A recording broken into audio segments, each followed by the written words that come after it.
and they are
Good morning, members and colleagues. We are just waiting for Chair.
Good morning, colleagues. Any indications until when are we going to wait?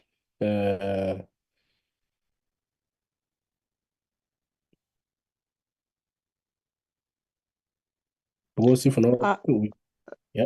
Hi, Mr. Mabena. I just received a message from Kennedy indicating the chair is about to log on. I don't know if he has some connection issues, but he is busy. Okay. Hey, but the chair is late, even in the physical meetings, even the virtual meetings. Yeah. Wherever is the Colleague, let's be mindful of the media. We are live here. Let's wait for those who might be having some technicalities. They will join now. Yes, thank you, thank you, thank you. There are challenges in our village. There's no network, no internet, but we are trying. I've just been able to get in now. Dangi. Well, I think usually 15 minutes, Mr. Mabena, Kosi. 15 minutes, I think, yeah, so let's give them time. I agree that I also struggle a bit before I could connect. So yeah, I know that we agree that we should start on time. But we know that when you don't have a physical meetings, these are the kind of problems you experience. Yeah. We don't have it only in virtual meetings, we also have it in physical meetings.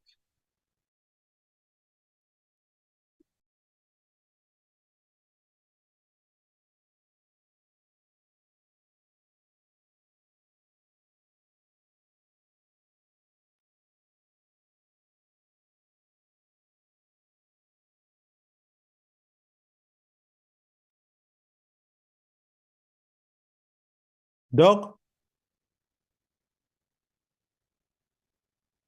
Good morning.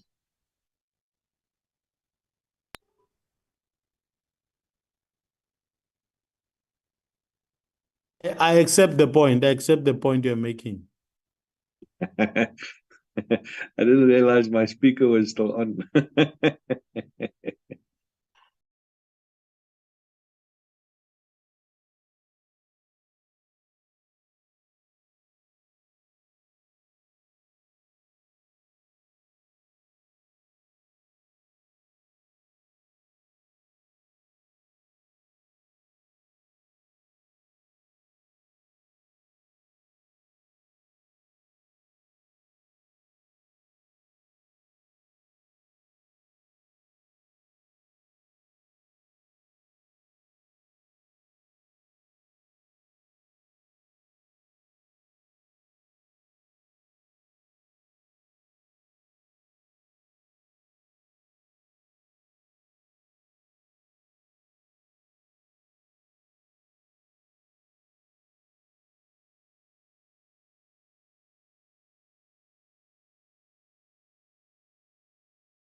Colleagues, the chair is pleading with us to give him less than 5 minutes. Apparently, he even left his place to try and be where he think the signal might be good. He is really pleading with us, and I know we have been patient. Let's just extend this patience a bit.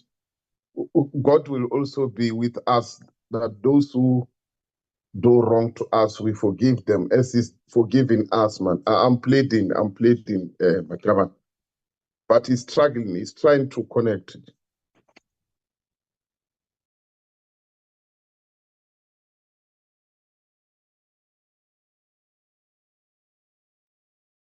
I think then if that's the case, maybe that's another reason why when you lobby, you must push for Starlink to come to South Africa so that we can deal with these connectivity issues. The more competition you have, is going to make sure that we are efficient because this thing of not having Starlink due to policy issues, this is where we are. We're clearly not coping. I was thinking that because you Chiefs has won this weekend, Mabena, you will just for today be nice with us. We know that you have humiliated SuperSport, a club that never gave anybody a problem. Then you chose to take them to Limpopo, humiliate them that side. Yeah, but the book was a home ground. Fine.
Morning, colleagues. Hello, colleagues. Morning, Chair. Hey, I finally you. Colleagues, morning. Recording in progress. Morning, colleagues. Can I really profusely apologize for joining late? I'm struggling with connectivity. I had to drive out of the house now because I don't know what's happening with my connectivity here. But because we have already wasted 10 minutes, I want to welcome everyone on the platform and everyone who has joined. Colleagues, Alma, do we have a quorum here? Chair, yes, we do have a quorum. And just to note, Chair, that from our side, we haven't received any written apologies for today.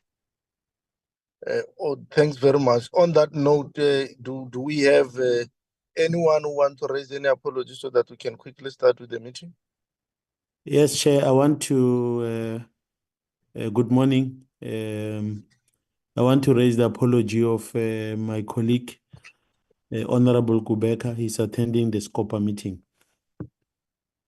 A virtual apology. Come again? Is there any other apology? I hear someone speaking.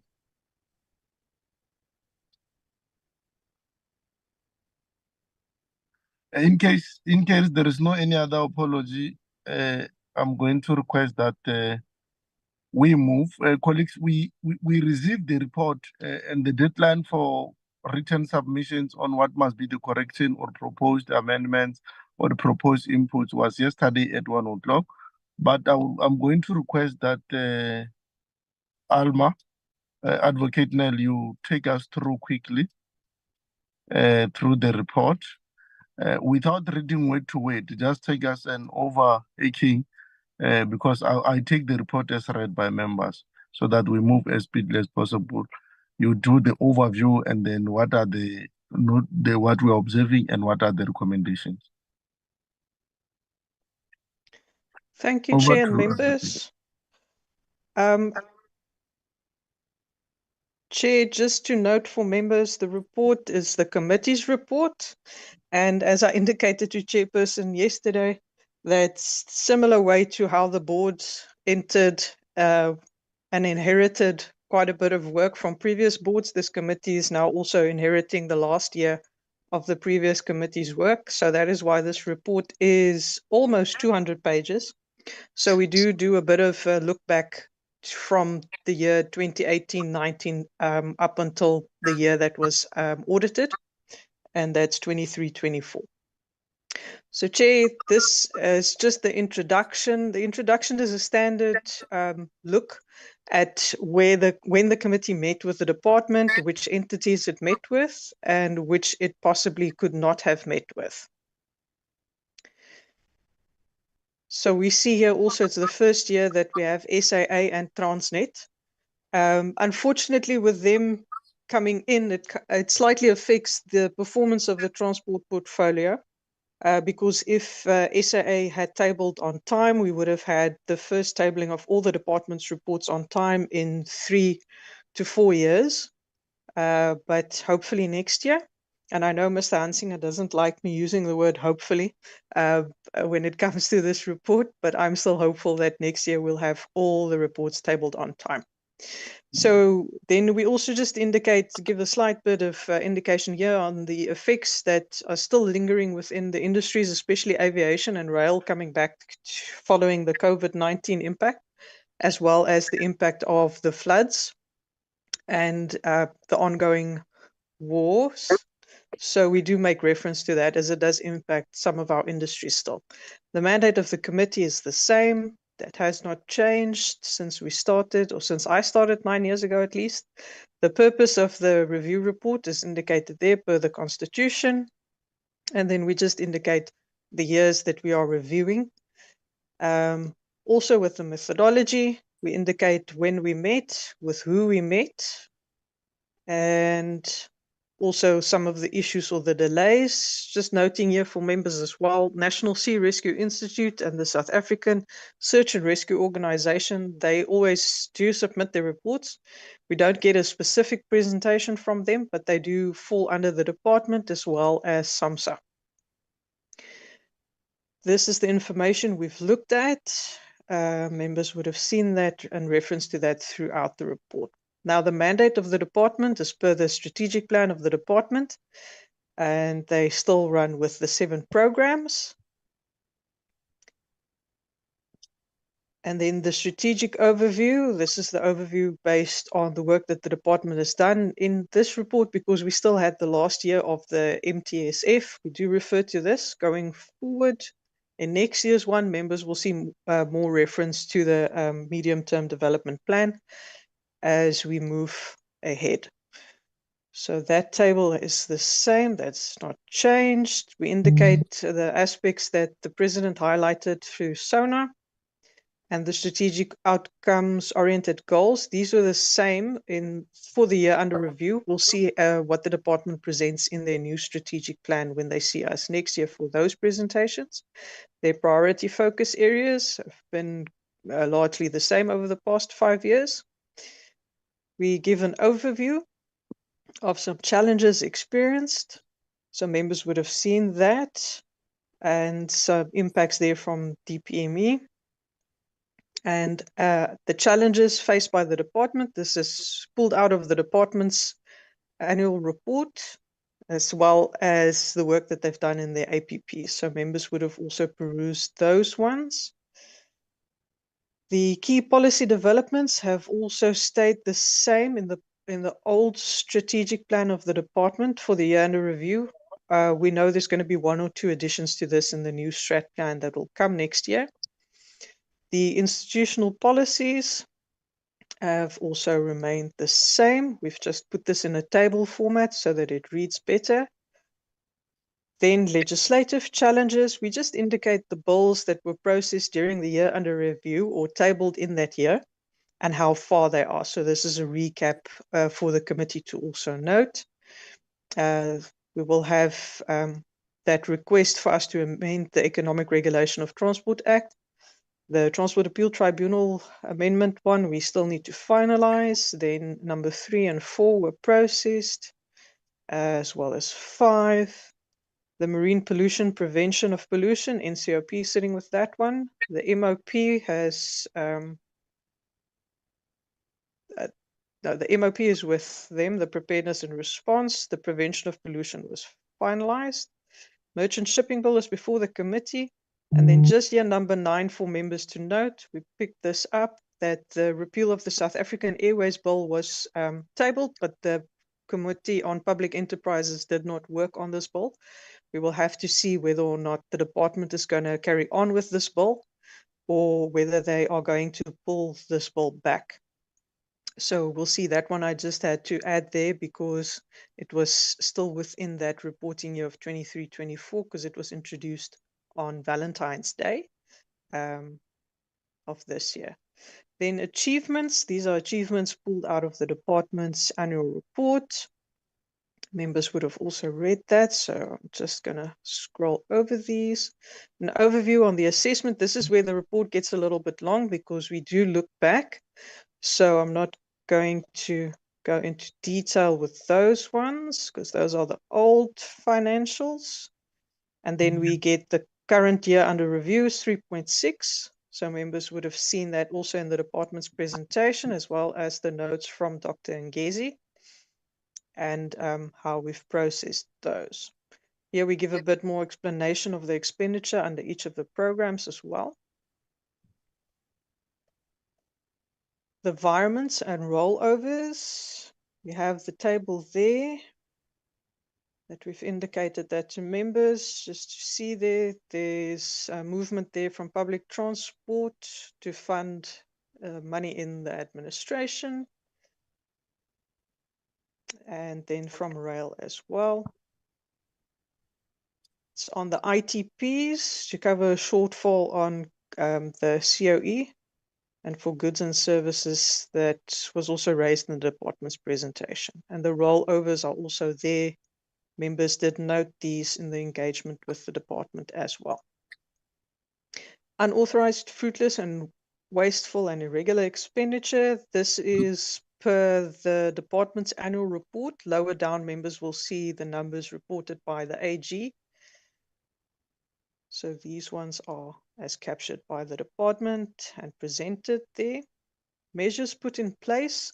This is just to indicate to members that in the annual reports, the department will indicate the measures that they put in place to deal with irregular expenditure. Even though the department didn't have any new irregular expenditure, they must still have measures in place to deal with these as well as the other AG findings.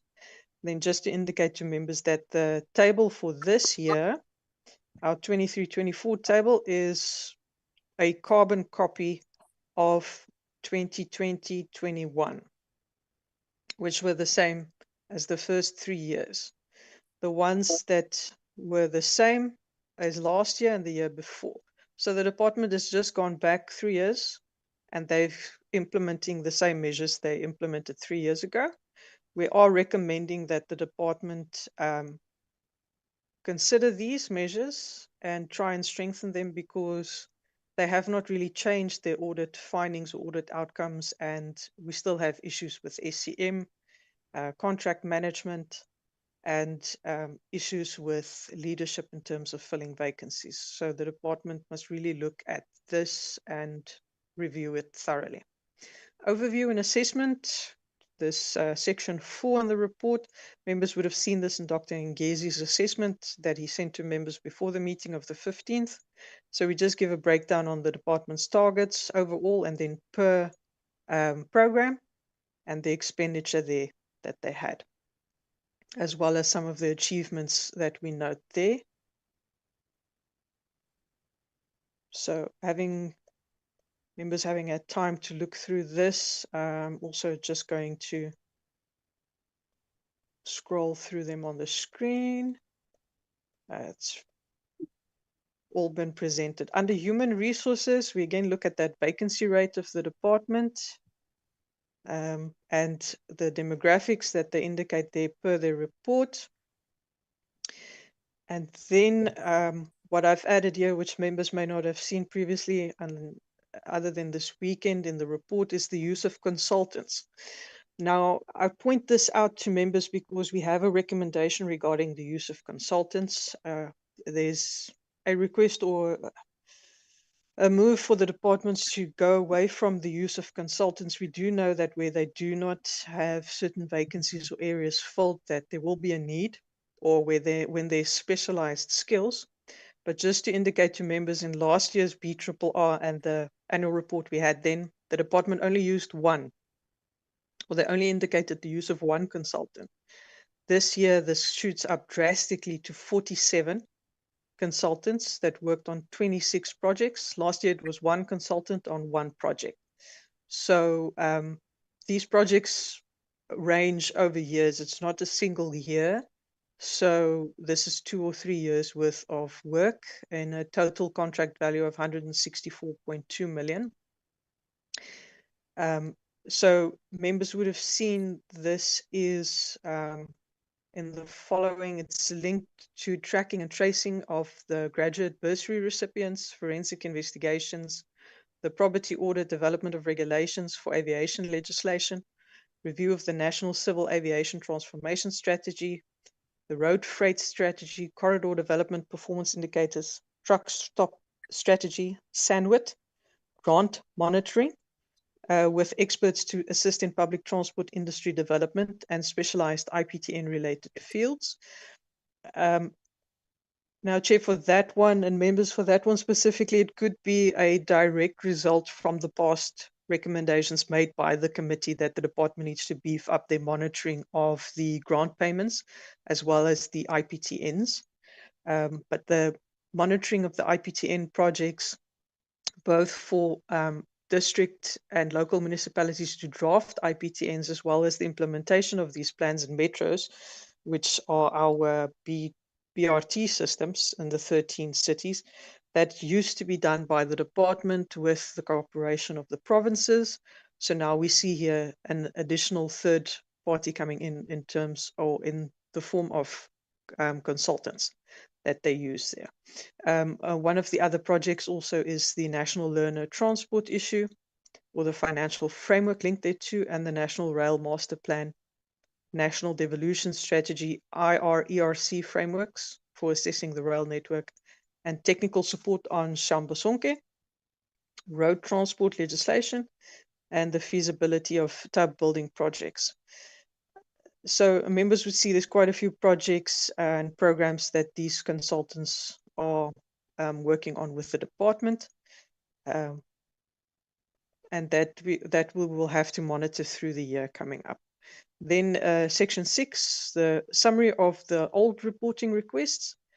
And now I have to say, I have to congratulate the department here, because it's the first time in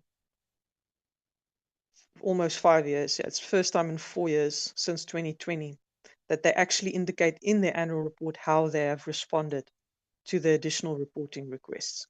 So this is just taken from their annual report, an indication how they responded to those additional reporting requests, which is one of the last tables we always have in our BRRR report. Now, through the year, they did respond, and they did supply reports in the forms of annexes, and that was sent through to members on those issues with far more details than they have here in their annual report. But they do just indicate, just to note for members, that the quarterly reports may have been, if we look at the performance to responses, yes, but they definitely did not respond by the 15th of January, which was our deadline. That may be due to the letters that have to go from the tables office to the ministers to respond to these resolutions and recommendations that are made by the committees in the BRRR, because once adopted, this becomes the report of the House, and the letters go from Speaker's office to the ministry to respond. Now, section 7 is our observations. So first one is just the reasons that the minister presented for SAA's delay. So that entity is 2 years behind at the moment. As soon as they do table it, the committee can do a supplementary BRRR. We have done this in the past, so we will see how and by when they table and how we can work this in. Opinions expressed by the AG. So here we see the information from the AG's presentation coming into our report. We have the summary of the findings, the indication on the material misstatements, the internal control deficiencies within the transport portfolio, and the investigations that they did indicate were underway there, quite a few by the SIU. And then looking at the overall findings for the portfolio, just for members to note here, the AG did not include some of our entities in their presentation because those entities, the ports regulator and ATNS, they had external audits. So their specific audit outcomes would not have shown up in the AG's presentation, but we did include it in our BRRR report. On the material irregularities, that additional function that the AGSA has, we indicate the progress there.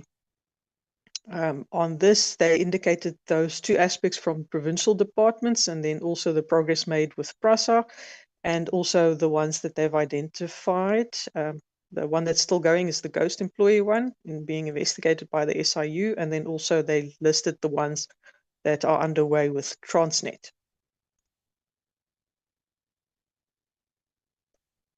Then the key messages on service delivery, we saw this again there from the AG's presentation.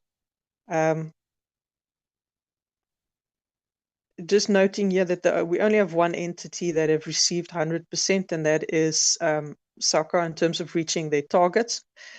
I know on the presentation from the AG, they may have indicated that RSR also made 100% of their targets, but that's not accurate. I discussed this with the AG, and I looked back at the actual submitted annual reports from the entities and picked up that RSR did not, in fact, reach all their targets. Members would have seen that in the table that I added. So we just indicate the information here from the AG's presentation, and how the inability of all targets having been met affects service delivery is also indicated there per the AG's presentation. We also highlight the root causes that they've pulled out. The root causes really are the same. It's the audit dispute with Road Accident Fund, cyber security issues. They specifically highlight PRASA and SAMSA there. Leadership issues in terms of vacancies as well as non-compliance with following up with investigations, consequence management, and then underlying systems control. So that's, members would have seen that, and then the specific ones for Transnet that they pulled out, we've also added in our plan.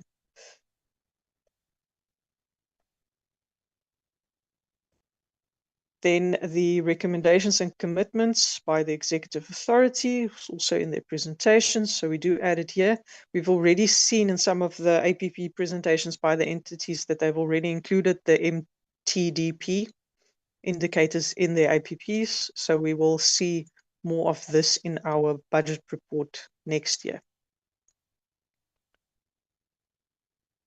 Then we see the reflections on implementation of previous recommendations. So this is the reflections that the AG has done to show how the entities have dealt with the issues that they have raised. This is a new addition to the AG's presentation. They've not necessarily included this in past presentations. The recommendations to the portfolio committee, we've added in 8.2, so we were not going to repeat them here. On the irregular, unauthorized, fruitless, and wasteful expenditure, these are the figures that were presented per the AG's presentation. Our largest culprits there then being AGSA and PRASA, SANRAL and AXA, but also we would have seen on Transnet's one, even though they weren't included in the portfolios presentation, they also have quite a bit of irregular expenditure. And there's the Transnet one, I included it as a last bullet. We also have the indications of the fruitless and wasteful expenditure and the unauthorized expenditure. Now coming to the committee observations. So this we would have pulled out of the information we have on past audit findings, as well as the discussions that the committee had with the entities. CBRTA receiving a 9th unqualified opinion with no material findings or clean audit. DLCA has regressed further down from unqualified to qualified. Ports regulator also regressing from a usual clean. And then SACA had its 11th unqualified opinion with no material findings in the past 12 years. For the 8th time, the department received the unqualified opinion with findings. And then RAF, their findings also the same as last year. So we just go into the entities. So members would have also seen this and had an opportunity to read through this over the weekend. CBRTA, in terms of their performance, is doing very well. We still have the outstanding issue, though, of the South Africa Kingdom of Lesotho impasse, but we did note the progress made there. With SAMSA, we indicate that they still need to finalize that appointment of the CEO. These are just some of the major issues that we pointed out, but there are specific recommendations per the entities lower down, members would have seen. For Artea, it's at least improved in tabling its annual report on time. We do have the concerns about the national rollout of the ARTO system. RTMC, again, having that unqualified outcome with no material findings. And then Sunroll for 21 years so far, they've had the same audit opinion. PRASA's now for 2 years had the same finding, but it is an improvement from the previous year's disclaimers. And then we're still waiting for SAA. So here we get to that table format. So the ones in green are the ones that have improved in their targets, and the ones in red have gone down in their performance. Members would see here the AG's indication of targets having met is slightly different, but I did include the explanation here as received from the AG in terms of how they calculated it. They did indicate that in terms of targets having been met for all the targets that were set by the entities, it's best for us to rely on the annual reports as presented by the entities. Again, the top areas of non-compliance: the unauthorized, irregular, and fruitless wasteful expenditure, lack of consequence management, non-compliance with legislation, poor contract management, and then material misstatements in the financial statements. So because the audit opinions and the findings were quite similar to previous years, members would have seen that quite a few of our recommendations are the same as it was in previous years, because these matters still need to be attended to. Here we have that paragraph regarding the consultants that I just pointed out there. Then the in-year monitoring of the MIs. We do that in our engagements with the committees, and we'll get more information on this with the next engagements with Transnet and how far they are, because we've been used to monitoring this with PRASA. Then the look at the transfers. It's just the members have raised this in several meetings leading up to the BRRR, so we've included this one again. And it's the same if we look at how the AG presented the progress made in the infrastructure rollouts for roads in the provinces. So that's why we added that aspect again there.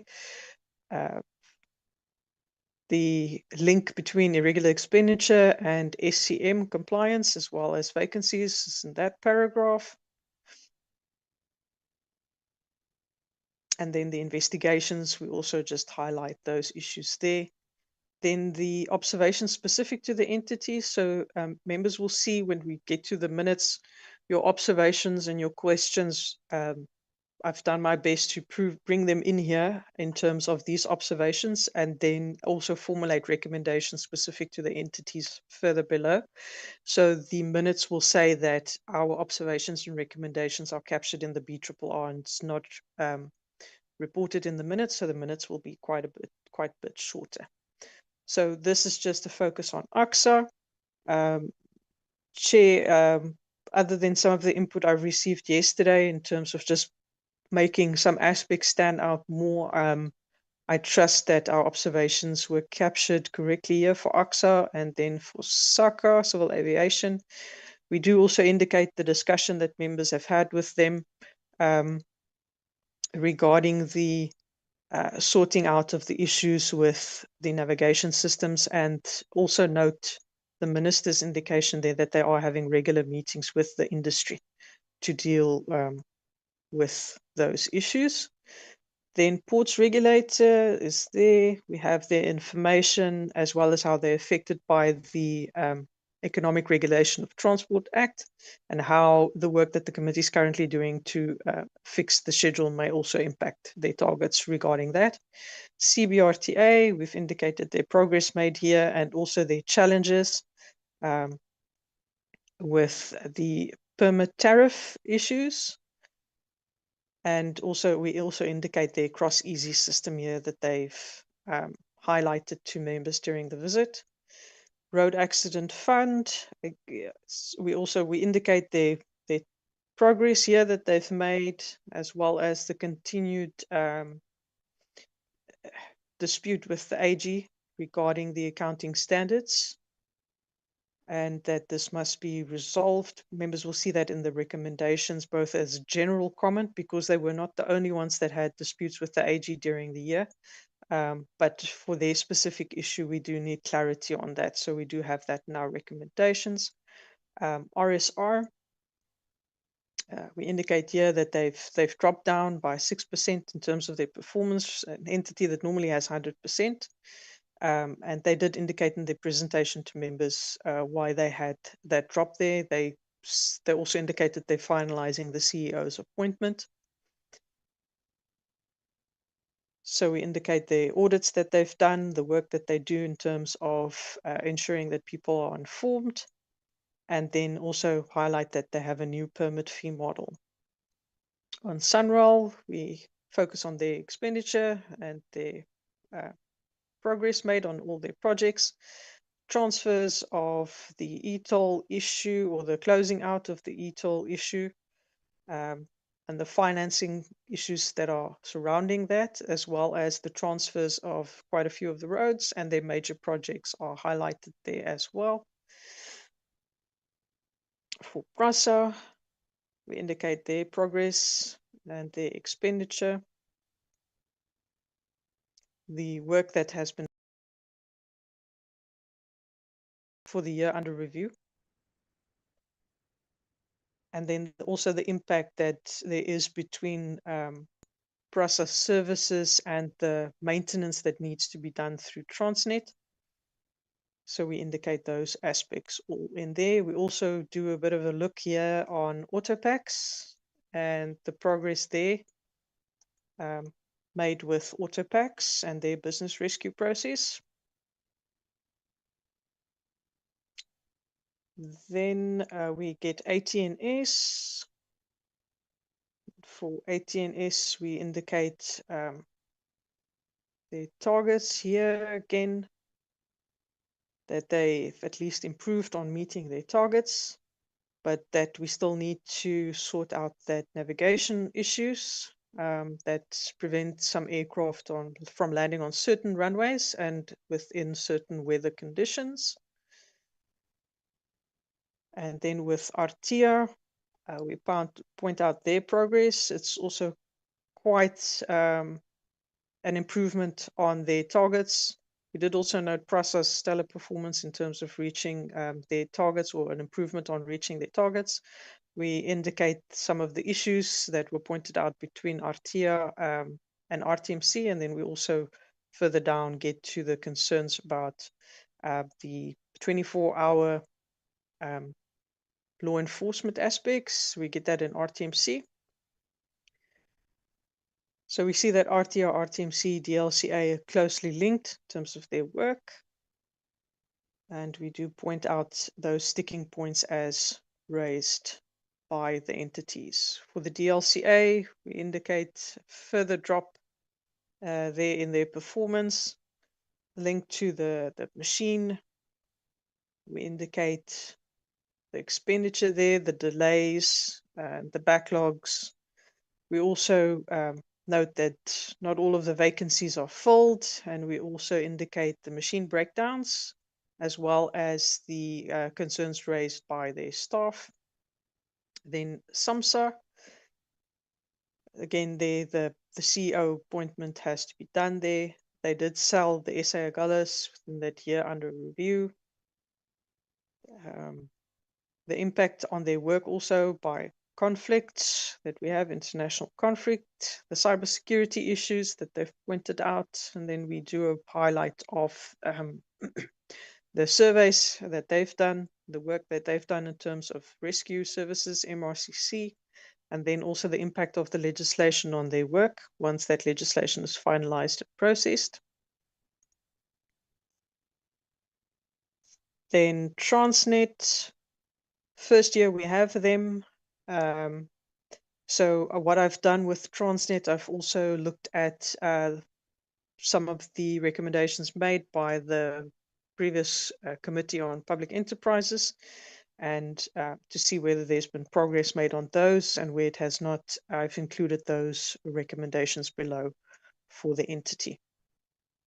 Noting that they're still busy with their recovery plan and it's being implemented. They are also doing the TFR shutdowns to do the maintenance on those lines as they indicated in their presentation. And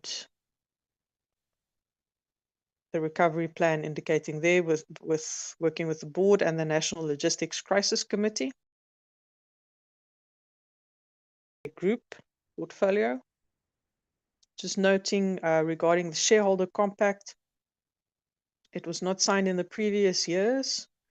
So we do need to follow up with the minister once they've all had their strategic planning sessions and the minister is able to have the shareholder compact finalized with both Transnet and SAA.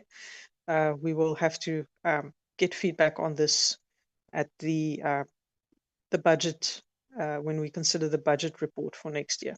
Then on SAA, just cursory information here about the entity and the fact that they did not table their report. Recommendations, members will see 8.1 is the recommendations that we had in our budget vote report. So these ones are taken out of that report. So that's already been ATC'd. It just shows a link with how our new recommendations link up with the recommendations we've already made. Because our BRRR runs a year behind when we've already approved the new budget, it makes it difficult sometimes to get a true link, but we do formulate our recommendations in the budget reports in such a way to anticipate the recommendations that may come once the audits are done. The recommendations made by the AG is indicated above. We include this from the presentation by the AG to the committee. So we've included this, and here just to note for members that the committee in adopting and accepting these recommendations will filter these recommendations into the committee's work as we go through the year. It's very straightforward and standard ones from the past. The only new one is the MTDP indicator monitoring, but we are already doing that with the presentations we get. Then we come to the main event, the committee recommendations for this year. So our 831 is recommendations that are specific to the department and of general application to the entities. So members would have seen here, it's how they need to deal with the AG's findings, and they must deliver a report to the committee on this, on how they are dealing and resolving the AG findings for this audit year, the advertising and filling of vacancies, and there are certain dates given in the report for them by when they need to respond to this. The same for sufficient measures to achieve all performance targets, have these targets be SMART, and also ensure that the targets are linked to service delivery on the ground. So we've included that in there. In terms of ensuring consequence management to deal with our irregular, fruitless, wasteful, and unauthorized expenditure, we have this long reference here to the PFMA. So this should cover the concerns raised by members that if they do not go after either officials or former board members purely because the officials or the board members have left the entity or the organization, the PFMA does also allow for criminal or further civil follow-ups on that in terms of getting the money back. So we do include those aspects there. So if you have an instance where there are grounds for criminal prosecution, you could have the argument that saying that it will take us too much money to prosecute or go after the money that has been lost, so we write it off. But then the question is, why do you not follow criminal steps or at least declare those board members as delinquents? So that is what the PFMA allows us to do, so we are relying on that. Also linked to this, we have the requirement to have proper record keeping. That's been a problem with the departments and some of the entities. If they do not keep proper records, they cannot clearly indicate how they meet their targets. The loss control committee or division that's within the department, they must do quarterly reports on progress made within that division to clear all the findings there. The reliance by the department on third-party information. The department has, to some extent, tried to alleviate this in terms of how they formulated their targets. So they rather say they do a report on a target, for example, do not have a target specific for an amount of taxis scrapped. They now merely have the target of having a report on progress made within that. So the reliance on third-party information will not have that much of an impact on how they meet their targets. However, for the audit purposes, they must still ensure that the information they receive is accurate. Then again, just further compliance issues with PFMA. So we just indicate specifics that they need to do there and implement, building the capacity, as well as regular training with their staff. Also, the control processes that need to be followed with SCM. So there's quite a few recommendations on SCM because it is our biggest audit finding issue there. The monitoring of the grant projects. So we have those listed there. We also have it in our additional reporting request so that we get more regular reports on these matters from the department. Also, the concerns about transfers, their targets and their budgets must be realistic so that we don't continuously see environments or rollovers happening. The taxi recapitalization program was a regular culprit in this regard. And members will see the report from the department on this next week so that we can determine whether or not we're going to see changes on this in the year going forward with that change in how they've structured and formulated their target. Then the investment attraction plans, the use of PPPs and PSPs. This is one of the priorities that and the policies that we've seen government implementing. We do know that some objections are there regarding the use of public-private partnerships or whether or not the public-private partnerships are in actual fact correctly captured as PPPs instead of just having it as contractors. So we just indicate that there is a need in terms of policy directive that they do need to look at this for funding options. Non-compliance with not tabling, we do need the department to tabling on time seriously. So we do include that again there as a recommendation. Then that the SA board is given required assistance to ensure that the entity's performance and audit finalization are drastically improved. This is for the department to do. This is a recommendation that I found useful from the Public Enterprises Committee, which is why I've included that one there, because that one is new. The financial health of some of the entities, I didn't specify the entities because we have quite a few of them. The department in general needs to look at the funding of their entities and how best to do that, whether or not it's with a new funding model that is approved by National Treasury or whether it's by legislation. So we do need to get quarterly reports on the financial health of the entities and what the department seeks to do to resolve that. We do note the cost containment measures there by Treasury and the use of consultants, as well as the fact that the department used quite a few of them. So we do need a report from the department on these projects and whether or not there is a skills transfer, because the department does not indicate this in their annual report. So we need more information on that. Then the major projects, we did note, as members saw in our WhatsApp group, that there are some delays on some of the projects from Sunroll. So we do need to continue monitoring that. But apart from the way we monitor it, we also need regular reports on these programs from the department and the entities. Quarterly reports on the TRP, that taxi recapitalization program. We're still proposing to get quarterly reports on this. Our first report on this is going to be next week. So after that, the next one will have to be when the department comes for their reports in February, March next year.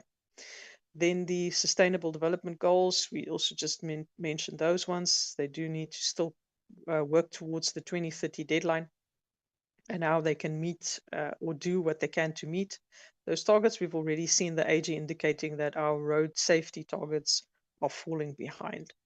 And then the submission of the 5-year strategic plans. But before they do need to get proactive reviews from the AGSA on these. On the entity-specific recommendations, again, here are the ones that members have asked us to highlight or bring out more. It's the one on ATNS and the flight procedure design issues that needs to be finalized. The CBRTA is our Kingdom of Lesotho issue, as well as the SADC work in the SADC region, and then the financial health of the entity and those additional fees or permits they seek to charge that they've highlighted. DLCA, that's the card production machine, as well as dealing with the grievances raised by the staff. Ports regulator is the financial sustainability of the entity. It's a small entity, but they do have to do a lot with the little that they get. And then also the impact on the entity with the progress of the amendment bill that we will be doing. Road accident fund, again, financial sustainability, given the concerns also that members raised on the impact that should we have more electric vehicles coming in, how the RAF is going to move forward with their finances. They do bring out regulations and some changes, as well as another way to assist them with their finances is the amendment bill that we do need to get from the department to the committee. So we indicate all of these ones, and we also indicate they need to be assisted in ensuring their mandate of safety on our roads, and then also finalizing the dispute with the AGSA. For RTIA, again, this is they must bring those proposed legislative changes that they still need on ARTO in order to roll out the program, as they've indicated some of the challenges with the post office. So whether it be amendments to the ARTO Act or whether it be other amendments that we need to Electronic Communications Act also, we do need to get the minister and the department's involvement there. For RTMC, it's again that the alternative revenue stream, as they indicated, they can't charge as much as some of the other, like the banks charge when you do your renewals, but that's based on the submissions and the approval from Treasury that they need to get, also linked to how their bill is worded. So if there's a need to amend the legislation for the RTMC, they also need to come back to us regarding that, as well as the 24-hour traffic law enforcement service and the progress made to achieve that. Then for our SACA, it's again that report back on the procurement of their own calibration aircraft. At the moment, they're using contracted services, but we do need to get progress on whether and by when they will get their own aircraft. For Sunrail, we do again here look at the entity's financial sustainability. It was greatly affected by the e-tolls in the past, but we also know that they are going to have some of their concessions coming to an end within the next 3 years or so. So we do need to look at those finances that go to Sunrail and all the other projects that they are running with. And as they get more roads from the provinces, to make sure that those funds are also transferred with the roads. And we also include a request here for quarterly reports on how many roads they get, where they've got them from, and what programs they're going to run in terms of those roads. For Transnet, again here, to ensure that there is a target set for the monitoring of the boards of the SOCs in line with the board performance evaluation framework. And then also the minister must strengthen the governance and accountability by ensuring that the shareholders' compacts aren't concluded. For SAA, again, just including here that they must submit their annual reports as soon as possible for the past 2 years. Again, monitoring of the boards in terms of the board performance evaluation framework, strengthening governance by signing the shareholder compact. And the next two also then coming from public enterprises in the past is to ensure that Parliament is consulted when policy changes such as sale or disposal of state-owned assets or shares are taken, because this was not done in the past. And then also ensure that the decision to dispose more than 50% of SAA shares is reviewed. If members would like us to keep these recommendations in here, we can do so. If members want us to take these recommendations out, we can take that out. That is the purpose of the meeting today. And then just recommendations applicable to all entities. So again, highlighting the need to fill also vacancies within the entities, PFMA compliance with their SCM processes, dealing with the AG's findings, and then the last one based on our engagements here that the entities must meet with the Auditor General as well as the Accounting Standards Board to resolve any and all accounting standards disputes. This is not just RAF. There are quite a few other entities that also had disputes with the AGSA, so we do need to clarify all of these before the end of the financial year so that the entities know how to report when they need to report. And then we've also added our recommendation here to the Minister of Finance to assist the department and the entities to receive final decisions on all alternative revenue source proposals. That is the impact we've seen now on quite a few of our entities, RTMC having made this clear in their presentation as well. The summary of reporting requests, members, these are just additional ones that we pull out. It's not that these are the only ones the department needs to respond to, but they are in addition to the above ones with specific time frames. So how they are going to deal with the findings of the AGSA, the steps taken to stabilize the entities through the filling of vacancies, shareholder agreements, and such. Briefing on the filling of board vacancies. We like to get this every year from the department so that we can also track it. The committee has not been a party to board appointments in the past, but we will be getting involved, especially when we get the investigation, the air crash investigation board appointments coming through. So once the department have processed their list, that list will also come to the committee for interviews and then nominations get involved with statutory appointments going forward. So it's important for us to track the progress there. Finalization of investigations. We also ask for that, as well as judgments that have either pending or been received for or against the department and their entities. This helps us track those progress on those matters, as well as the expenditure in legal costs.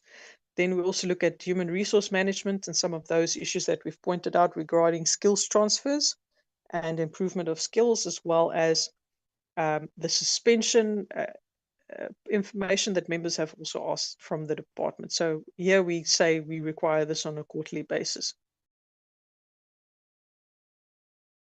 Creation targets as well as transformation targets, and then the prevention of the irregular, fruitless and wasteful expenditure also on a quarterly basis.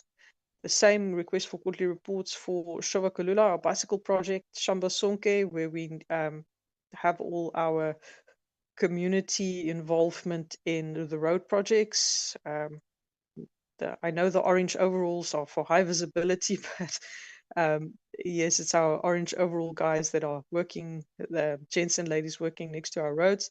The Valazonke pothole repair projects, we're also going to get, supposed to get a briefing on this next week.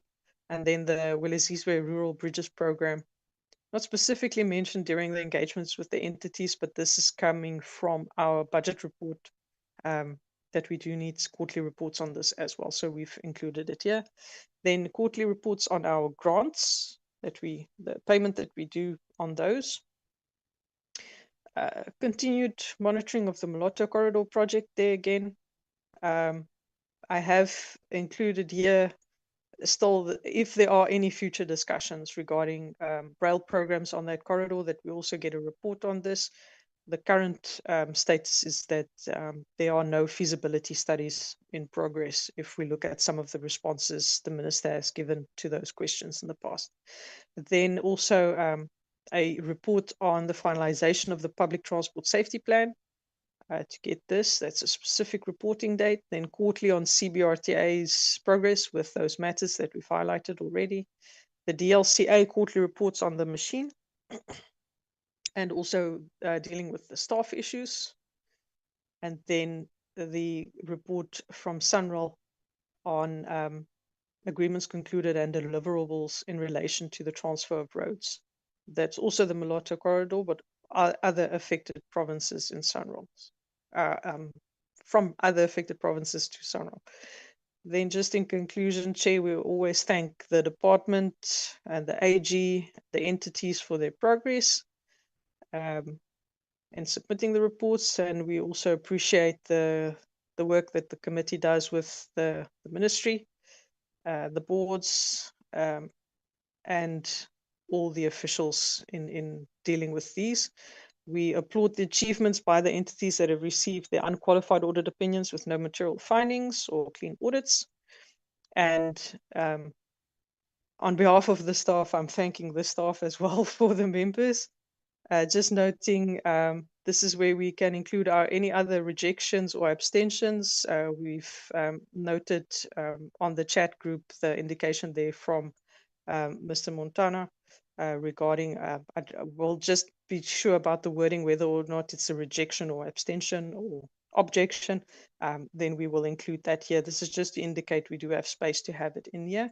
And then the last one is just all our abbreviations in transport. We speak a different language. Everything is in small acronyms. So members will see once we get the go ahead to process and that members have adopted the report, then we will update our list to make sure that everything is included in here. We will also do the final grammar and spelling checks for the report. So if members did pick up any issues like that, that will be corrected by our team.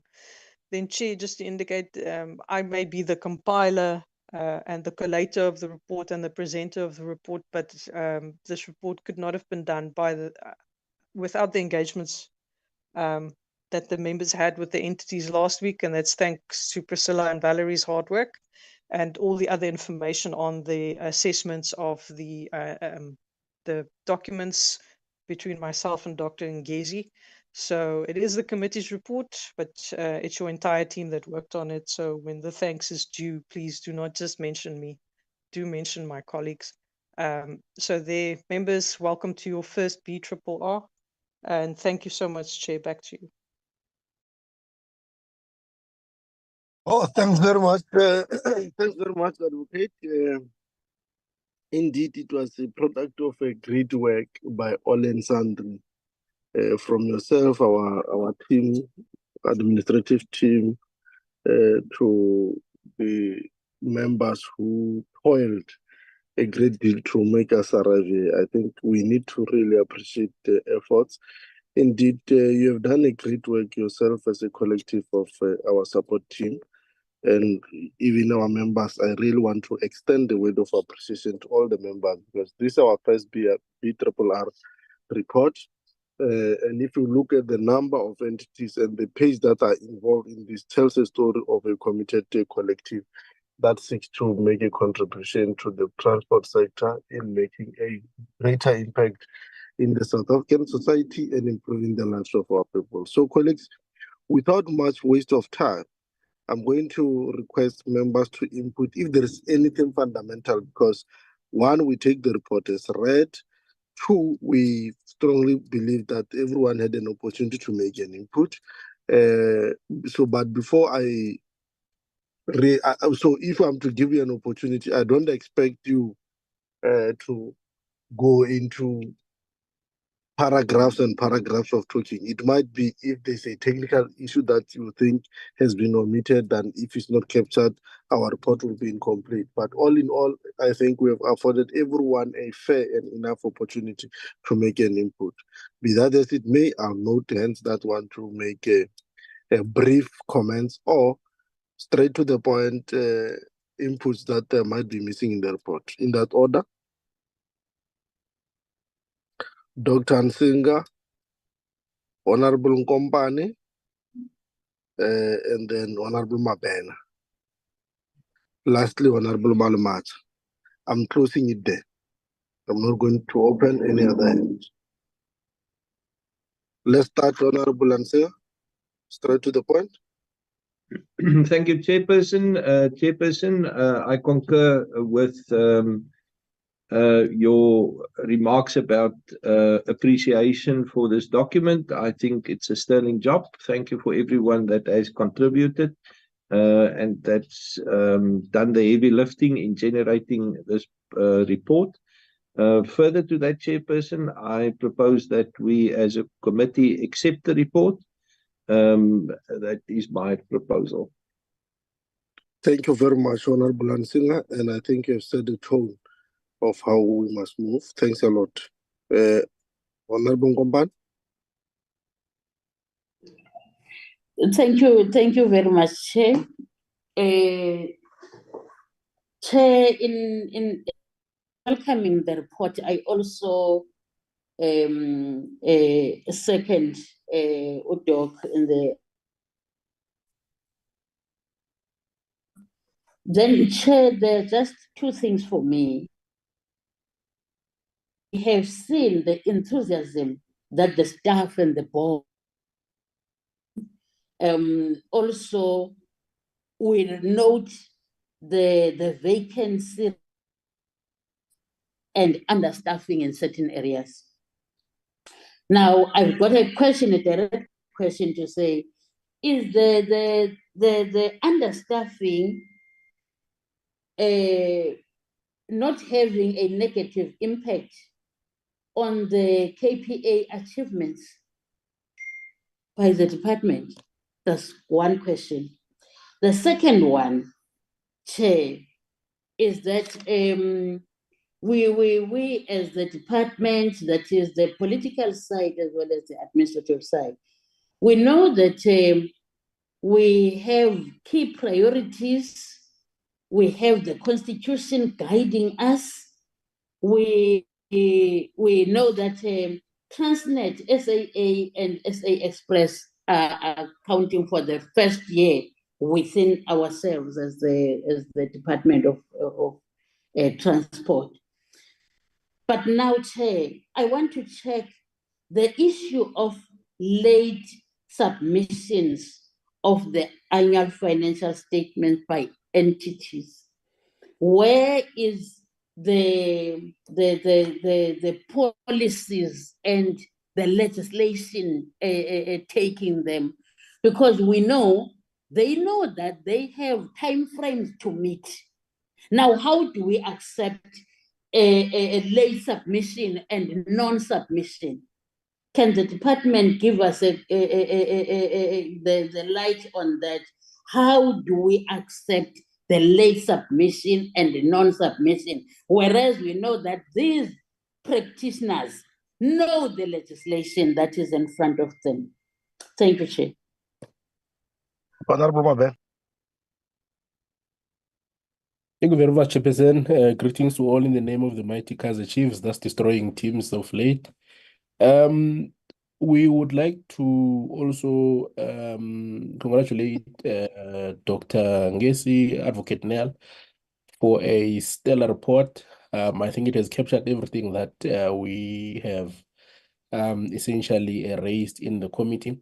I see that the report obviously makes note that we will receive written plans or a written plan according to different metrics from different programs and entities within 30 days of the adoption of this report by the National Assembly.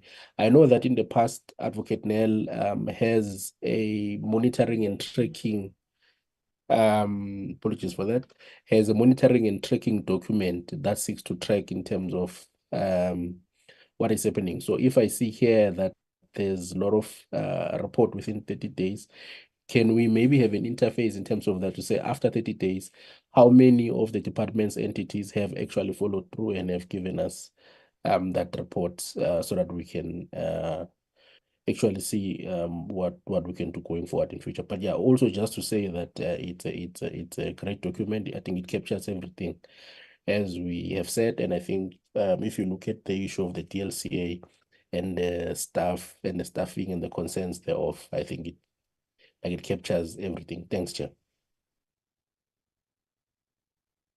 Thanks very much, Honorable Mabena. Thanks a lot. You also seconding the... Yes, Chair, we will second the report. So the DA has proposed and seconded. We're moving. Thanks very much. Honorable Malmach. No, thank you so much, Chair. Much has been said by colleagues. Indeed, there's nothing you can pursue. This is a very comprehensive, self-explanatory report that gives history of where we are coming from and where we are going. It has got intentions. Ours is to second those who have seconded and move for the adoption of this report. Thank you so much. And thanks a lot to the team that has made sure that they come with a very transparent report that I think is going to lay a foundation for the achievement of this department. Thank you so much. And to you, Honorable Chair, for the good work and your guidance. If it was not of a good captain, we would not achieve what we are trying to achieve. Thank you so much. No, thanks very much, colleagues, compatriots. I think in all essence, the report is truly adopted. I want to really re-emphasize that it is a product of a collective wisdom and collective toiling. The work that you colleagues as members of this particular portfolio committee can never go unnoticed in relation to this work that has been done here. And I think you have done a great work in terms of availing yourself. We have never run out of quorum at any point. We have never had any challenge in terms of oversight, and everything that has to be done has been done. And I really want to congratulate and appreciate all of you from your various political party device and for the determination and commitment you have to making and serving the people of South Africa. To our support team, I'm ever grateful for the great work to have produced a document of this magnitude in such a short space of time, for the great work that has been done and the inputs that have been straightforward, capturing almost everything that we have raised in all our oversight visit, in all our engagement with the department. That is very, very great and is much appreciated to all of you, Without much ado, now that the report is duly adopted, is there Montan?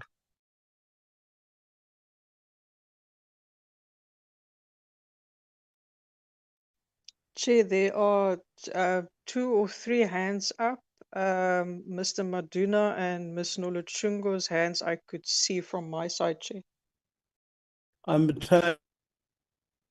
Yeah, but you see, this way I'm going to fight with honorable members, because when I said I'm going to close it at that 4, but let me give you an opportunity without suppressing you. Honorable Madun.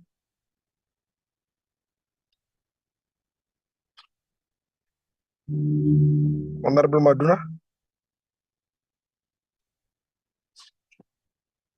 Honorable Noluchungu. Thank you, Chair. Let me also welcome the report. It has been done by the team with the advocate, but mine is just for the Chair to note the objection of the EFF. Thank you. Okay. Thanks very much, Honorable Noluchungu. For record, EFF is objecting, and thanks very much, Honorable Noluchungu. Honorable Montana. Chair, can you hear me? Yeah, your mic has been on, but I can hear you. So Of course, I had already noted your.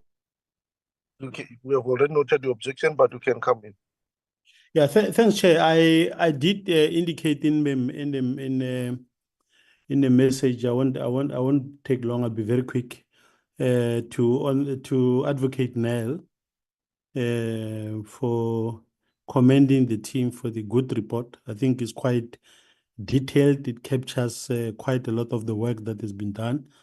I think that with the work that we've done with the committee, there's no doubt. I think that the report does that work quite well. Notwithstanding all of that, Chair, we want to put on record as the MK Party our objection to the report, and we do that on a number of bases. The first one, when we look, of course, on the role of the committee. The committee, of course, represents Parliament, and it derives first and foremost its mandate from the Constitution, not from the medium-term development plan and other policies that are being referred to. And we think, of course, that is a process that Parliament uses, of course, across. It's not only limited to this committee, but it's something that we've been emphasizing with the Speaker. So we think that that process should be measured against strategic priorities of the country and key legislations that we've set ourselves, and not narrowly on what the executive says. Secondly, Chair, we want to when we also look at the issues of the performance targets. We've seen 87%, 97%, but when you look at the actual outcomes in terms of how they impact on people, we think that there is quite a big problem there. Thirdly, we think that some of the policy directions that are captured in the report, we accept and respect that they report to the executives. Therefore, they have to follow the policy direction set by government. But we do not, for example, agree with all of those policy directions that are being outlined into all of those things. And most importantly, and I think Advocate Nell dealt with the issue when she highlighted the issue of SAA, that there's a piece of legislation. In fact, that piece of legislation that is not yet with our committee is an indication how a number of restructuring initiatives are being undertaken with the law being disregarded. And SAA is a good example of that, and we want to put it on record. So having said that, there's some smaller issues which I think that as some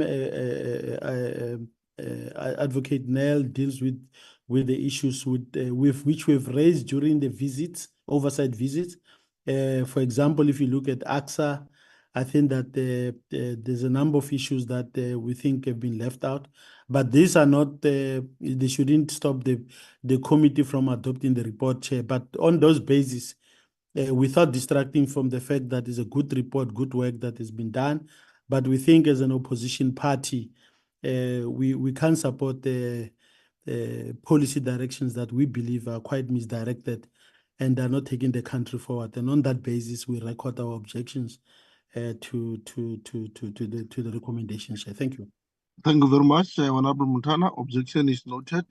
Can we then proceed to the two objections have been duly noted? Can we then proceed to, and the report is duly adopted? Can we then proceed to the next report?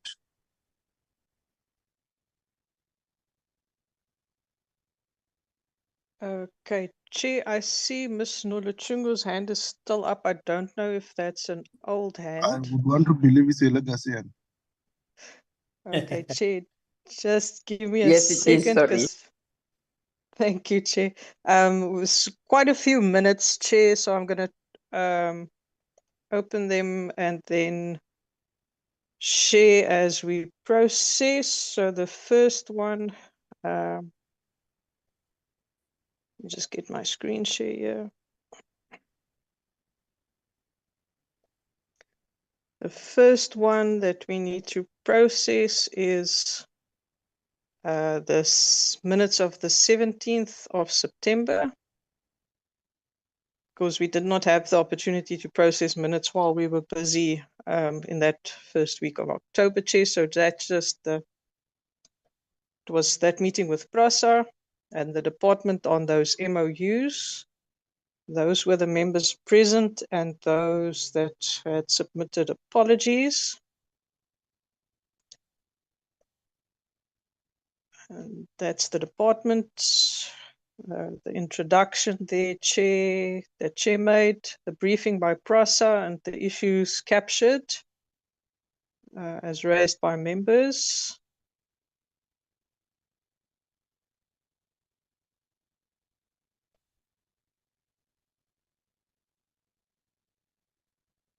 Then the briefing by the department on the two MOUs and the noting of these MOUs. Then the draft third term program that was presented and the adoption of the minutes of 10 September. So Chair, those are the minutes of 17 September. Any colleagues, I would assume that this set of minutes has been, you have received it properly and you have went through it. I would want to check if there is anything that you want to correct. If not, I can get any hand for a mover and the seconder.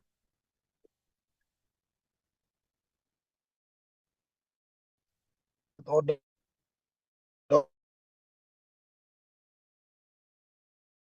Thank you, Chairperson. This set of minutes is a fair reflection of what transpired in the meeting. I therefore propose that we accept the minutes.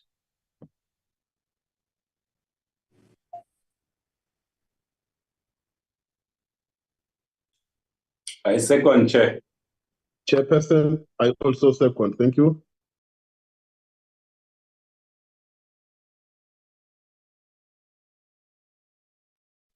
Secretary, assist to get the chair, please.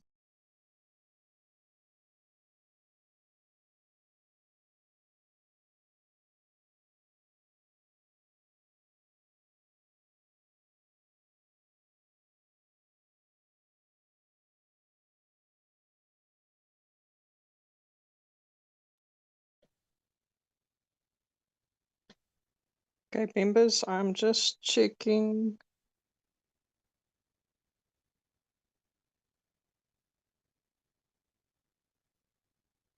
I think the chairperson may have lost connection.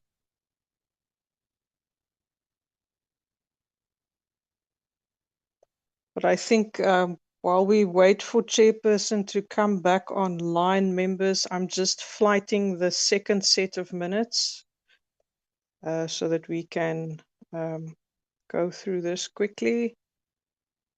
So the second set is 8 October. That was the first engagement with the entities. This is our aviation entities. Members present with the apologies noted. Long list of officials.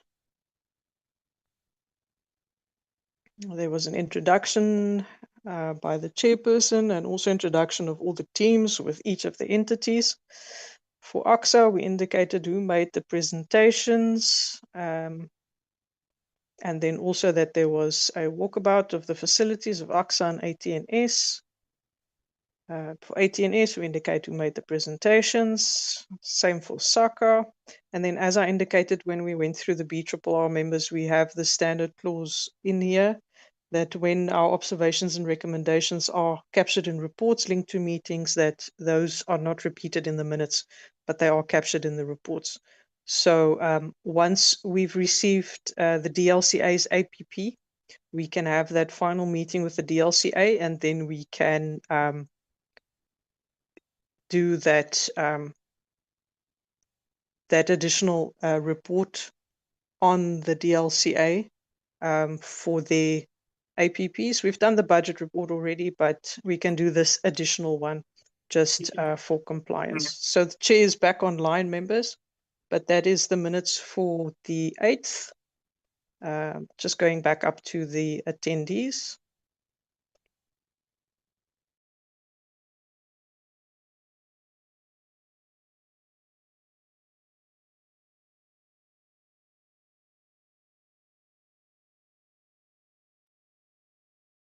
Chairperson, if you are online, we can process the 8th of October minutes.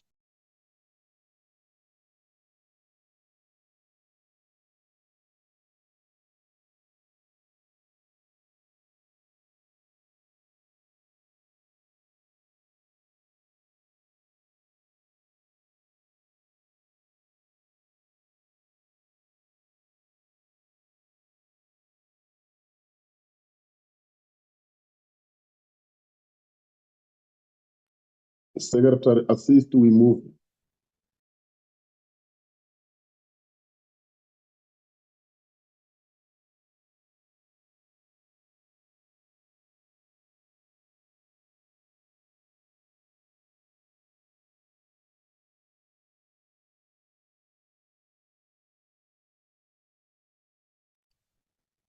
Okay, members, I think let's try this. I am going to have all of the minutes open in the background in any case. So I'm going to flight the next set. And then once chairperson is audible, we can process the adoption. I hope this will assist us in getting through the program quickly. So the 9th of October was the meeting with DLCA, RAF, and CBRTA. Again, just indicate the members present, the other officials present, the introduction, then the visit to the DLCA is indicated there, as well as road accident fund and who made presentations, cross-border, and the walkabout there of the cross-border officers, and the same story there with the adjournment. So I'm just going to move on to the 10th.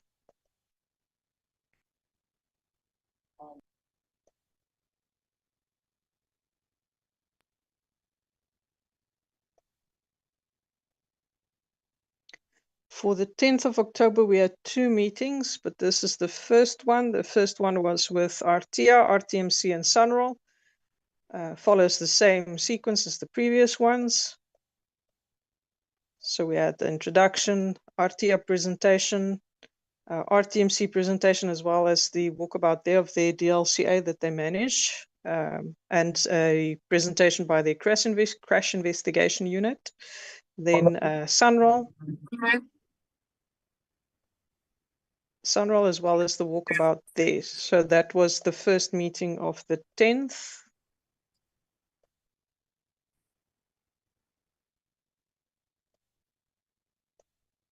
The second meeting of the 10th, I will fly it now.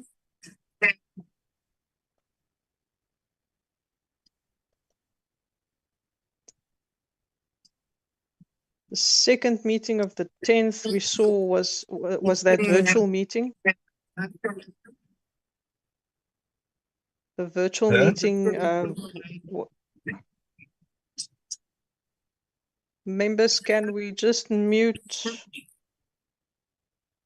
Yeah, members, can we due respect to mute and allow this last session to proceed smoothly so that we close it I just spoke to the chair. He said I must just stand on his, then we finish this. So I'm pleading with members to take care of their background. It disturbs the secretary. Continue, Sec. Thank you, members. The 10th of October, the second meeting was just about the request for permission from the House. That's what will be in the House today, is for the committee to introduce the committee bill to remedy that schedule, the date error in Schedule 1 of the ERT Act. So that's all the members that were present, and apologies. And the committee agreed to process this request. So that is that set of minutes. We are almost done, members. Then we have the 11th of October. Advocate Neil, Yes, Mr. Mabena. can I just ask something in terms of procedurally? The rules say that if the chairperson is not around, chairperson can appoint someone to chair on his behalf. Can we at least maybe get the chairperson to write in the chat box to say that he's asking Honorable Malimaja to chair the session? Because if not, we are going to be outside of the rules, and all of this exercise might just come to naught. And if maybe the chair is unable to do that, then we can follow Rule 159, subsection 1, and Honorable Malimacha can still be the one that is doing the chairing. We don't have a problem with that, but we just want to make sure that we conform and we comply with the rules. Because now if he says he spoke to the chair and the chair did not, because we don't have it here in the meeting to say that he's been asked to do that, just so that we are not outside of the rules. Mr. Mabena, our committee secretary has also just joined the platform, even though she's technically on leave. So Valerie can just assist with the procedural aspects, yeah? If she can connect via audio, Val.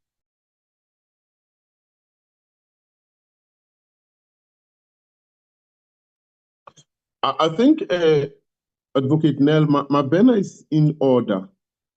It's just what the chair did was to write direct to me. I think we must assist that angle to say, let it go to the chat for record purposes. It's in order. There's no problem. I also welcome that Honorable Mabena for we are doing things professionally and officially. So I will suggest let the secretary be doing this. In the meantime, we push the chair to send it that side so that we don't just come and after we've worked so hard, we are to be nullified for nothing. Thank you.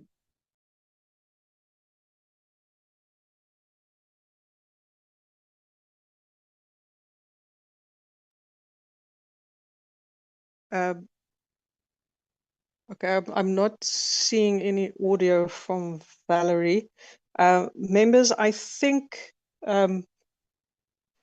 we note the suggestion, and we do have the verbal indication here from Mr. Malamacha that chairperson did ask him to just stand in while the chair tries to get back online. If we follow that in the same process as we have for the meetings where the chair has to excuse himself for a short while in the meeting, I think if I just flight the minutes for now as a presentation aspect, we should be fine. It's when we get into the adoption that we really need the chairperson to be here. If that is fine, then I'll just continue. It's only the 11th, the 12th, and the 15th minutes that I still need to flight. And I'm hoping that that will give the chairperson enough time to either connect via a cell phone or an alternative device. Members, if that's in order, members can come in. I see there's 3 hands up.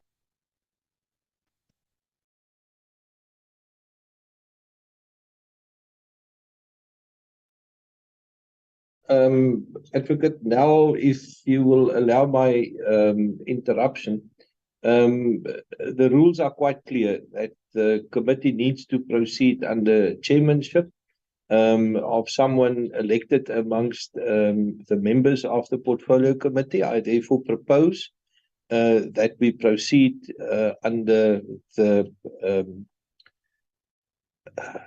the chairmanship of Honorable Malemacha.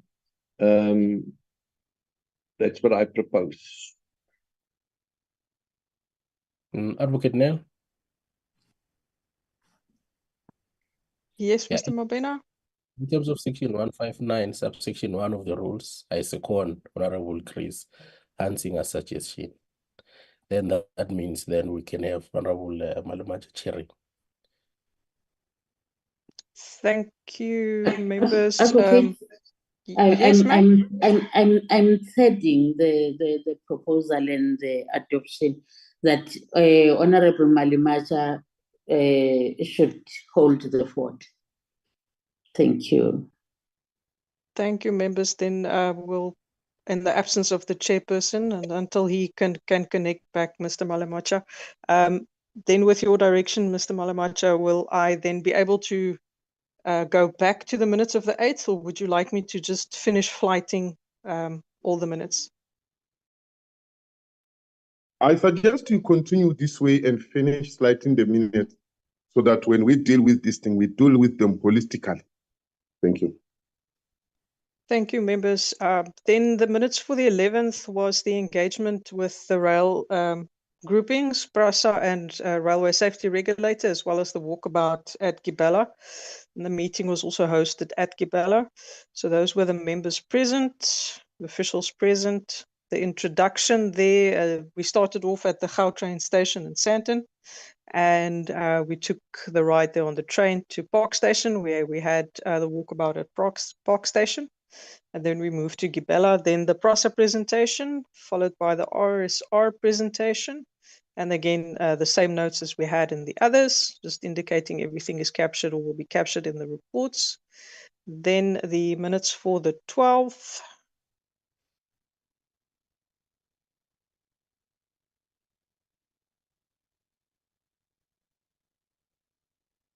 I'm just going to open them up quickly.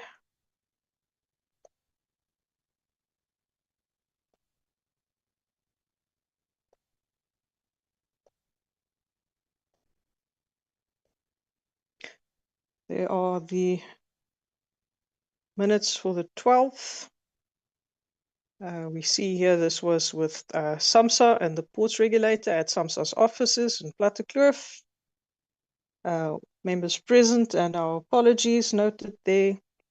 The officials present, the introduction, the presentation by SAMSA, and then the walkabout and the presentation on the MRCC, as well as the presentation by the ports regulator, and when the committee adjourned.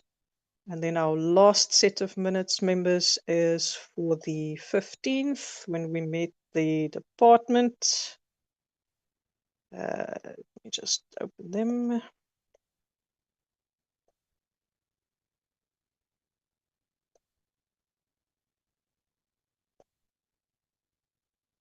And there are the minutes for the 15th. At S26, this was the engagement with the AGSA on the department's annual report, as well as the department's presentation, and then the AG's presentation on Transnet's annual report and the presentation from Transnet.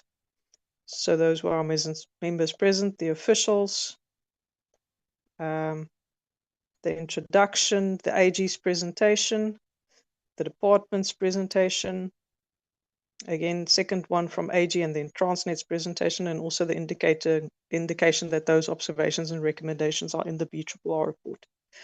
So members, that is the full set of all the minutes. So acting chair, I saw chairperson was online, and he did indicate in the chat that the acting chairperson just assist us in finalizing these ones. So acting chairperson, it's up for you now to call for the movement and secondment of the minutes of the 8th, already having flighted these. Thank you, Chair. No, thank you so much. Members, there are the minutes. Let's start with the 8 ones. Is there anything that one will think is not right or need to be corrected? If not so, let's agree to act. The good part about this minute, we were there, we have seen everything, so it's a matter of accepting. Can I see by show of hands? Honorable Malebo. Thank you so much, Chair. Chair, can it please be noted that it was communicated to me that because I'm an alternate member, I will not be able to attend oversight. So the whole week minutes, can it please be reflected? I can see that I'm not there in terms of attendance, and apologies as well. So can it just be reflected that I did not abscond in any way, but I was communicated to that because I'm an alternate member, I will not be able to attend. Thank you, Chair. No, thank you. Noted. Comrade, oh, sorry. I'm pressing this. Nkombani, followed by Comrade Mabena. Oh, Honorable Nkombani, followed by Honorable Mabena. Thanks, Chair. I move for the adoption of the minutes of the 8th of October. Thank you so much, Honorable Nkombani. Honorable Mabena. No, thank you very much. Capable 80%. Just maybe to assist the process, in terms of the parliamentary rules, the way that Honorable Kobe puts it, it's that she was not allowed to attend. It's not that she was not allowed to attend, but alternates in the main, unless if the main member is not there. With the current setup of parliament, unless that is reviewed in the seventh administration, alternates don't form part of oversight. So I'm just worried that the way that it's presented is that she was almost disallowed. No, it's a convention of parliament. It's also not limited to transport. I think we need to correct that because it will be a great oversight on our part if maybe we don't assist that process in that way. So it's not that she was disallowed, but it's a convention of parliament. So, but maybe if we can review that convention in the seventh parliament, that can help. Like for instance, I'm an alternate on COCTA. I don't attend oversights. It's just like that. So it's not that she was not allowed to. And also you can't put that in the minutes as well, to say that someone did not attend because of it's like parliamentary in terms of convention that just does not happen. I thought maybe we could just assist, but we adopt the minutes, Chair. Thanks. We support. Thank you so much, Honorable Mabena. Can we move to the second set of minutes?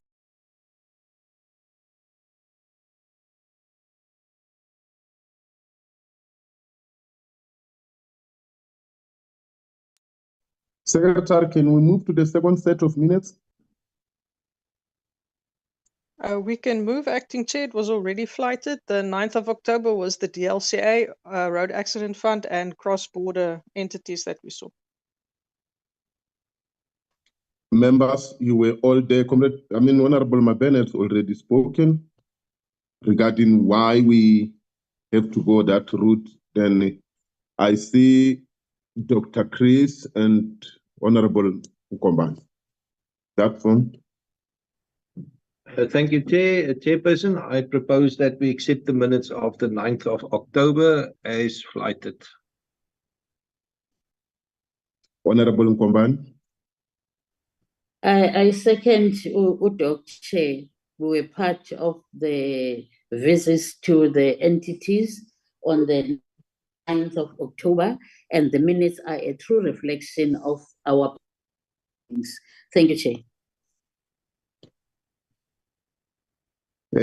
Another set. Thank you, Chair. The second one is the first meeting in the morning on the 10th of October with the entities RTR, RTMC, and Sunrail. Same, Honorable. Can we check, see by the show of hands, if we are in agreement with the minutes and adopt them?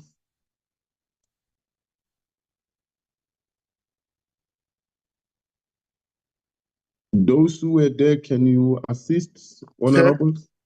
I move, Chair. Thank you. Move. Who's that? Oh, the chair. Thank you so much.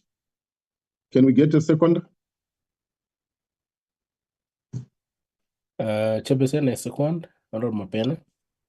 Thank you so much, Honorable Mabena. The sec, where are we? The next one is the meeting that we had on the evening of the 10th of October on the request for the committee to bring their committee bill, Chair. Yes, we have also gone through that. Can we see, Comrade Chair? I move. Thank you. Can we get a second?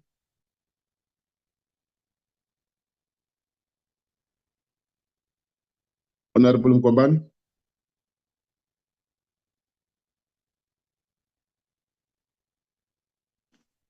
Who's this? Chair, Pardon me, Chair, Chair, I was not part of the meeting. Yeah, lower your hand. Lower your hand. Yes, your hand, that's the problem. Honorable Chair, Yeah. Honorable second. No, thank you so much, Honorable Beno.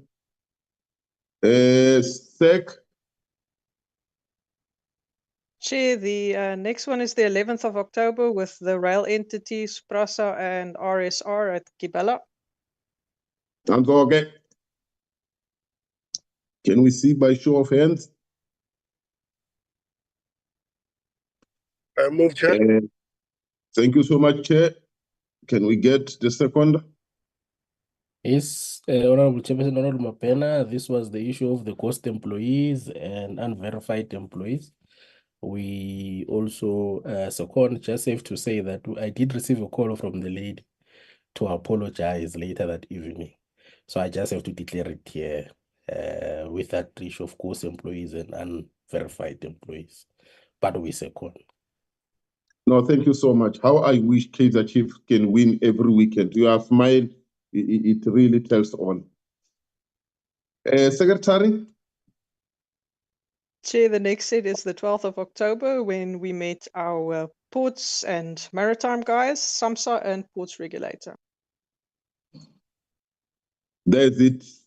Ladies and gentlemen, we were there. It was nice. Can we see by show of hands?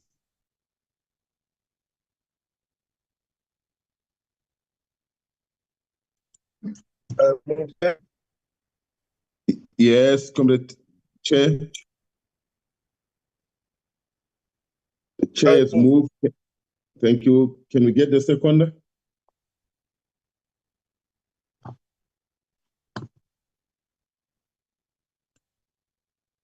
I don't see second.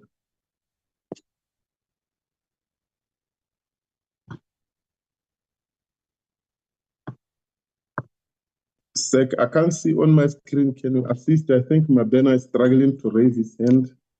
Chair, no, Mr. Mabena was not present for that meeting, so he cannot, unfortunately. Otherwise, I'm sure he would have in his spirit of cooperation today, Chair. Chair, the members that were present was the chairperson, yourself, then Mr. Maduna, Mr. Montana, Mr. Kubeka, who's not present today, and then Mr. Bloos. Yes, I see that. Chair, if we don't have a seconder, we can always have these minutes stand over for the next engagement, Chair, and then move to the 15th. I do second. Oh, Comrade Montana is here. Thank you so much, Comrade Montana. Thank you so much. As a chief as one, I'm also in that spirit. Thank you. That's why I'm saying. I'm no, generous thank you so today. much. Thank you. No, thank you so much. What another one, Comrade? Honorable. Thank you, Chair. The last one is the 15th, the meeting with AG, the department, and Transnet. Yeah, here nearly everybody was there. Can we see by show of hands? We move. I move, Chair. Honorable Chris, thank you so much. Seconder? I second. No, thank you so much. I think we've played our part in terms of adoption of the minutes. The chair, if you are here and you like to do closing remarks, I think it's also right, because we are no longer having some obstacle, we can close that. We had a very good meeting. Honorable cooperated very well. Where are we, Secretary? No, you are at the right destination, acting chairperson. It is time for the closing remarks. I will note the apology of Ms. Kobe for that week that we were with the entities. I'll add it in those minutes. Thank you, Chair. Okay. Chair, would you kindly come just to closing remarks? You're here. Thank you very much, honorable members. I think But the their hand, connectivity there. Just wait, before that, there's a hand, I'm told. Honorable yeah. Mabe. Yes, no, sincere apologies, Honorable Silamulela, for the interruption.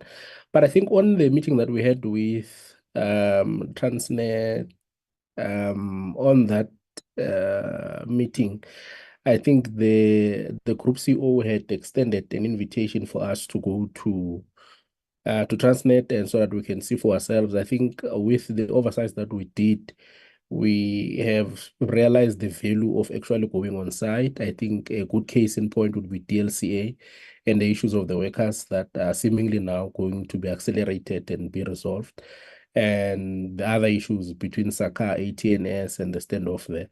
So I'm not sure, because my understanding is that if we are to put in a request to go there by the last month of this year, that would need to be concluded this week. That request to the House Chairperson Cedric Froelich. I'm not sure if that is in order or not, because I think at the meeting there was an overwhelming acceptance from members to say that we accept the invitation for us to go see for ourselves. Again, sincere apologies for the interruption, Honorable Donald Silamle. Maybe the support colleagues can maybe assist there.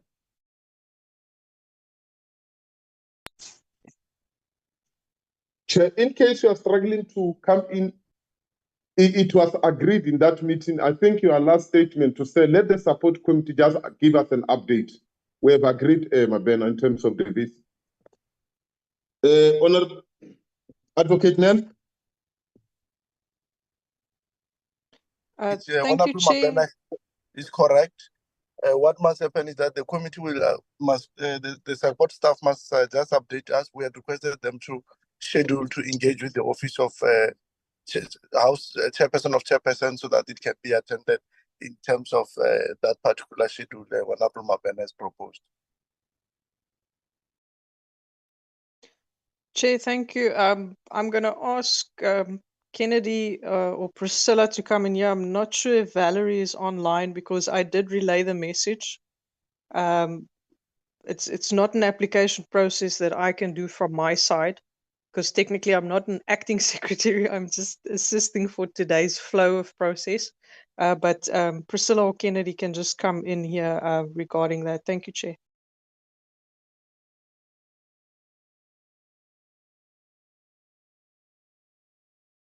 Priscilla?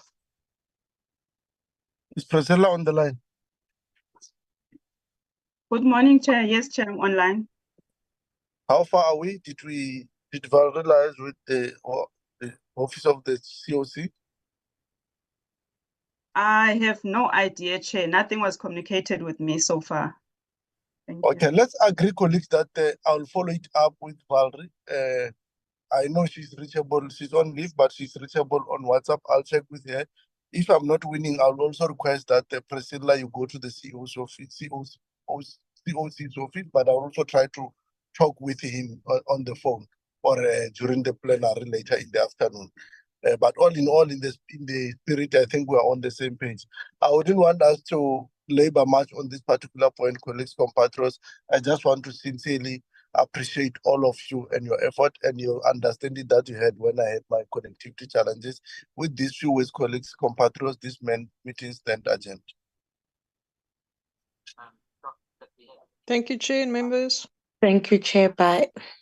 Thank you, Chair. Thank you. Thank you. Thank you. Bye.